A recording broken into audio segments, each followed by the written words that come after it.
नमस्कार, आप देख रहे हैं कैपिटल टीवी बिहार और मैं हूं आपके साथ पारुल त्रिपाठी। चारा घोटाला के बाद लैंड फॉर जॉब मामले में कानूनी पछड़ा झेल रहे राष्ट्रीय जनता दल के सुप्रीमो और बिहार के पूर्व सीएम लालू प्रसाद यादव एक और बार मुश्किलों से घिरते हुए नजर आ रहे हैं। मुजफ्फरपुर कोर्ट में उनके खिलाफ एक सोशल मीडिया पोस्ट को लेकर परिवाद दायर किया गया है। बिहार के जाने माने अधिवक्ता सुधीर ओझा ने ये मामला दर्ज कराया है। अब कैसे एक बार फिर से लालू प्रसाद यादव की मुश्किलें बढ़ गई हैं, आपको सब कुछ विस्तार से बताते हैं। चलिए शुरू करते हैं। लालू यादव की बढ़ गई मुश्किलें, सोशल मीडिया पर किया कांड, हो गई एफआईआर।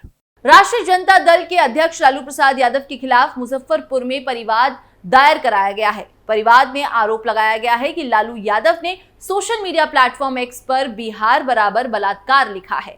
मुजफ्फरपुर सीजेएम कोर्ट में परिवाद दायर किया गया है। वादी सुधीर कुमार ओझा ने बिहार के लोगों की भावना को ठेस पहुंचाने वाला कदम बताया है।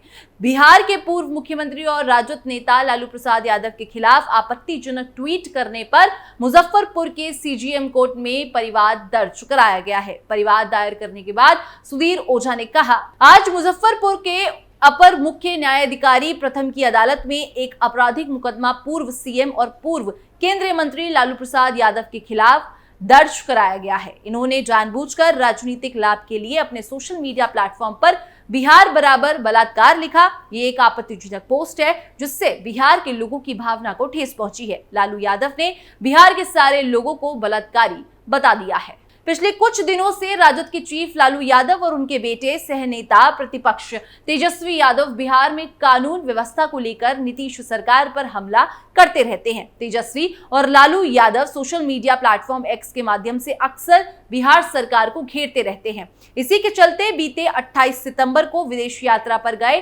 तेजस्वी यादव ने 20 घटनाओं का क्राइम बुलेटिन जारी करके डबल इंजन सरकार को घेरने की कोशिश की थी। तेजस्वी ने एक्स पर दुष्कर्म की घटनाओं का जिक्र करते हुए सरकार से जवाब मांगा था। उसके बाद लालू प्रसाद यादव ने बेटे के साथ सरकार की घेराबंदी पर उतर गए। उन्होंने तेजस्वी के पोस्ट से रीट्वीट करते हुए एक्स पर बिहार बलात्कार लिख दिया। इसके साथ ही आपको बता दें कि लालू प्रसाद ने एक बार नहीं बल्कि 32 बार अपने एक्स हैंडल पर बिहार बराबर बलात्कार लिखा।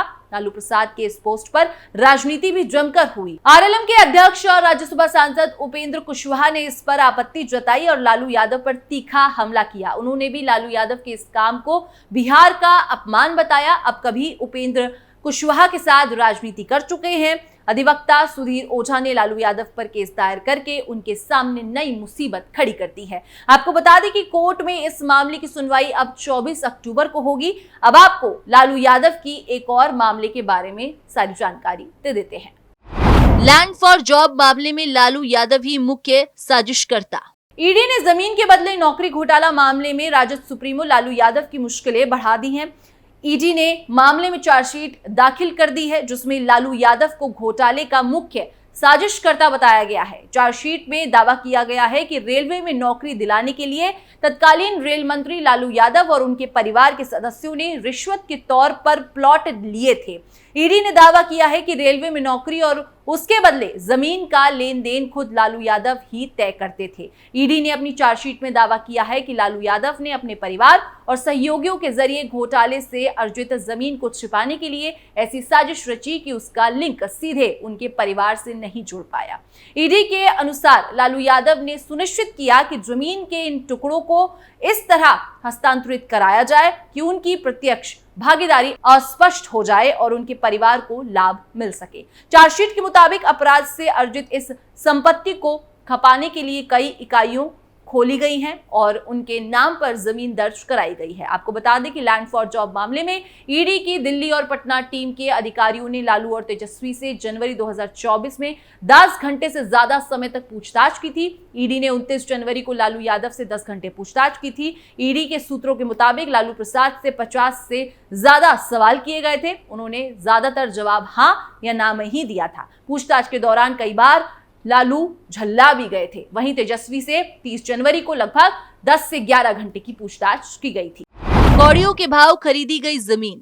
ईडी के मुताबिक मुख्य रूप से पटना के महुआ भाग में जमीन मालिकों को रेलवे में नौकरी का वादा करके अपनी जमीन कौड़ियों के भाव बेचने के लिए राजी किया गया था। इनमें से कई भूखंड यादव परिवार के पास पहले से मौजूद जमीनों के नजदीक मौजूद थे। इसमें शामिल 7 में से 6 भूखंड लालू प्रसाद यादव की पत्नी राबड़ी देवी से जुड़े थे और उन्हें प्रत्यक्ष या अप्रत्यक्ष रूप से हासिल किया गया था। शेल कंपनियों का किया गया इस्तेमाल। ईडी की ओर से यह भी कहा गया कि जांच के दौरान ये पाया गया है कि नौकरी के बदले जमीन योजना के बीच संबंधों को और अधिक स्पष्ट करने के लिए मेसर्स एके इन्फोसिस्टम प्राइवेट लिमिटेड जैसी संस्थाओं का इस्तेमाल किया गया था। साजिश को आगे बढ़ाते हुए एक करीबी सहयोगी अमित कत्याल ने एके इन्फोसिस्टम्स का स्वामित्व, जिसके पास बहुमूल्य भूमि के टुकड़े थे, मामूली कीमत पर राबड़ी देवी और लालू के बेटे तेजस्वी प्रसाद यादव को हस्तांतरित कर दिए थे।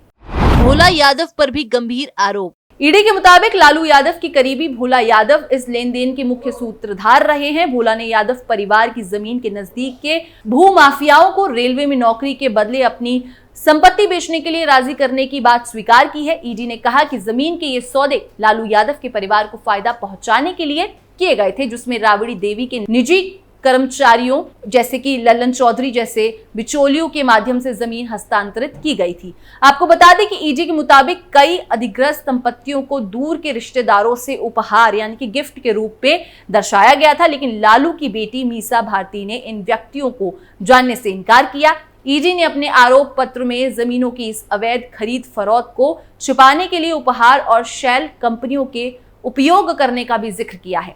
ईडी के हिसाब से तेजस्वी यादव ने पीएमएलए के तहत अपने बयान के दौरान स्वीकार किया कि जब वो इस कंपनी के शेयर धारक थे तब कंपनी ने कोई व्यावसायिक गतिविधि नहीं की थी और वो इसके संचालन से संबंधित कई विवरणों से अनजान थे। उन्होंने नई दिल्ली के न्यू फ्रेंड्स कॉलोनी में संपत्ति में उनके द्वारा किए गए निवेश को स्वीकार किया जो घोटाले से जुड़ा था। आपको बता दें कि इस मामले में कोर्ट ने यह भी कहा है कि तेज प्रताप यादव की संलिप्तता से इनकार नहीं किया जा सकता है। वो इस कंपनी के निदेशक भी थे और ईडी ने 6 अगस्त को 11 आरोपियों के खिलाफ पूरक आरोप पत्र दायर किया था। इनमें से 4 की मौत हो चुकी है। इसमें ललन चौधरी, हाजरी राव, धर्मेंद्र कुमार, अखिलेश्वर सिंह, रविंद्र कुमार, स्वर्गीय लालू बाबू रॉय और सोन मातिया देवी, स्वर्गीय किशनु देव रॉय और संजय राय शामिल हैं। ललन चौधरी की पत्नी ने पति की मृत्यु से जुड़ी पोस्टमार्टम रिपोर्ट भी कोर्ट में प्रस्तुत की थी। कोर्ट ने मृत्यु प्रमाण पत्र दाखिल करने का आदेश दिया था। इस मामले में अब 7 अक्टूबर को अगली सुनवाई होगी। सभी को कोर्ट में पेश होना होगा। क्या है ईडी की चार्जशीट का निष्कर्ष? ईडी ने अपनी चार्जशीट में निष्कर्ष निकाला है कि लालू यादव और उनके परिवार ने अपने प्रभाव और आधिकारिक पदों का इस्तेमाल व्यक्तिगत लाभ प्राप्त करने के लिए किया। ईडी के मुताबिक नौकरी के बदले प्राप्त किए गए इन भूखंडों को छिपाने के लिए साजिश की गई। जटिल वित्तीय चालों और संस्थाओं की एक श्रृंखला के माध्यम से अवैध लेन देन को छुपाया गया। सरकारी नौकरियों के बदले में भूमि के अवैध हस्तांतरण से जुड़ा ये घोटाला जनता के विश्वास का एक बड़ा उल्लंघन और सत्ता का दुरुपयोग है। तो फिलहाल इस खबर में बस इतना ही। बाकी देश और दुनिया की तमाम खबरों के लिए आप देखते रहिए कैपिटल टीवी बिहार।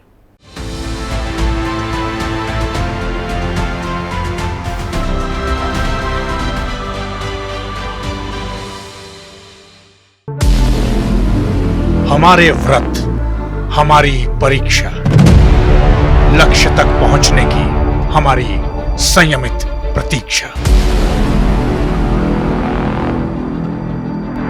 हमारे छठ से और हमारे हट से पूरी दुनिया वाकिफ है।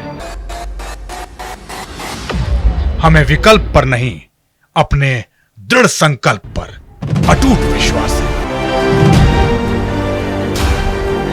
क्योंकि हार हम मानेंगे नहीं और विपरीत परिस्थितियों पर प्रहार हम छोड़ेंगे नहीं जब तक हमारी जीत सुनिश्चित नहीं हो जाती, क्योंकि हम बिहार से हैं।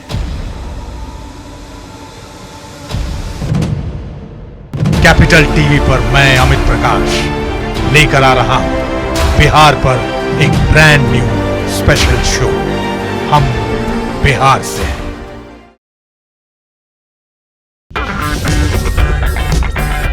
अगर आपको हमारा वीडियो पसंद आया हो तो इसे लाइक करें, हमारे चैनल को सब्सक्राइब करें और हाँ, बेल आइकन दबाना ना भूलें ताकि आप तक हमारे वीडियो की नोटिफिकेशन पहुंचती रहे। आप अपना सुझाव हमें कमेंट बॉक्स में दे सकते हैं। हमारे साथ जुड़ने के लिए शुक्रिया।